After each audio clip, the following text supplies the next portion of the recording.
ndipo akuti akudikira driver kuti wina achoke ku Malawi kuti azatenge zipolopolo zimene zili mu truck. Tikutumizireni truck imene ya Malawi kuti muidziwe.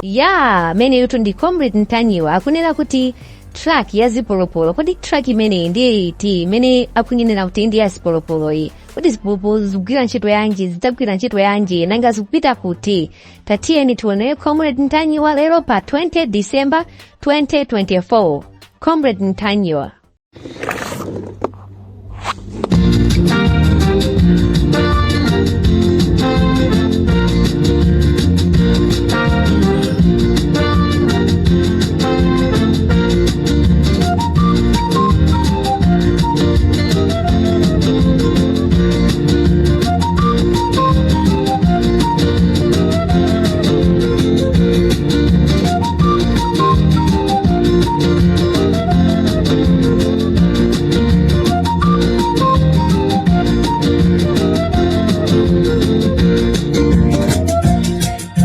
Swera banji ya Malawi nonse konse kumene muli chigawo chino chakumasana. This is Comrade Ntanyiwa on Limpopo FM breaking news.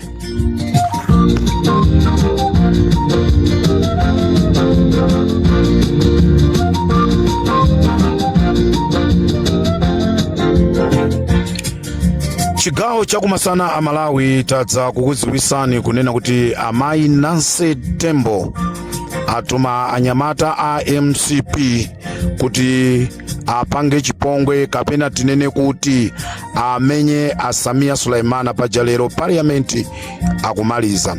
Tikuyankhula pano achina Dala Kadula, Eric Pakamisa ndi gulu lonse lija linapita ku Chikangawa lili ku parliament lalowesedwa ndi kubisidwa ndi cholinga chonena kuti apange chipongwe Samia Sulaimana. Komanso nkhani ina imene ndikufuna ndikudziwitseni a Malawi nonse, pali galimoto imene azintola nkhani athu aipeza imene ili ku Zimbabwe. Galimoto iyi ikuchokera ku Zimbabwe, MZ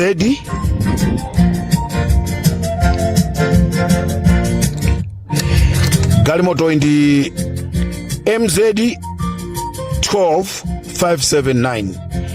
MZ 12579 ndi galimoto ya mtundu wa Scania. Mutu number plate yake ndi MZ 12579. Komano terera imene yanyamula katundu ndi BS 2246. Galimoto imeneyi yanyamula zipolopolo ndipo akuti akudikira driver kuti wina achoke ku Malawi kuti azatenge zipolopolo zimene zili mu truck. Tikutumizireni truck imene ya Malawi kuti muidziwe. Izi ndi zimene MCP atikonzera mmolomoti gulira chimanga akagula zipolopolo. Ka zipolopolozo akukonzekera chani?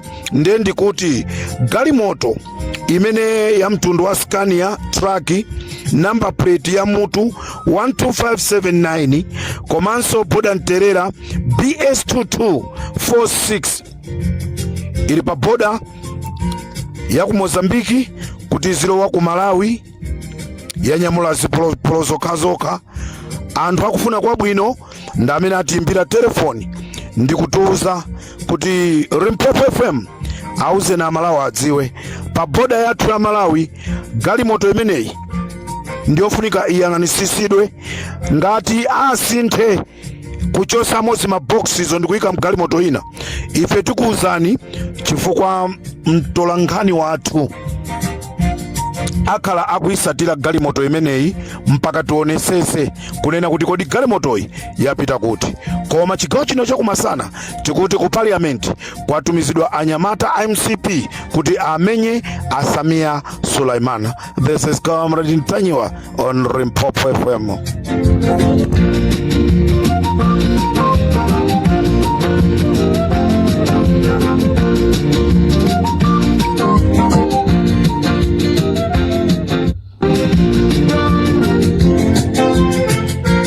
ndikhale ndikubwera chigawo cha kumadzulo kuti tiuzane kuti kodi matawa amene ayikidwa kuti azabere zisankho matawawa akuyenda bwanji zonse pa Limpopo FM. Ndikhala ndikumaliza china chilichonse ikamakwana 3:30 4 o'clock ndibwere ndi program Amalawi mudziwe. Ndinanena kunena kuti MCP sizabera chisankho koma anthu ena amatsutsa, ndikuti ndofuna ndikupasireni zimene Comrade Ntanyiwa ndi anyamata ake tazipeza matawa kuti abere chisankho. Kodi zizagwira ntchito mwa mtundu wanji? This is Comrade Ntanyiwa on Limpopo FM. Ndikateronso tisiyane pomwepo.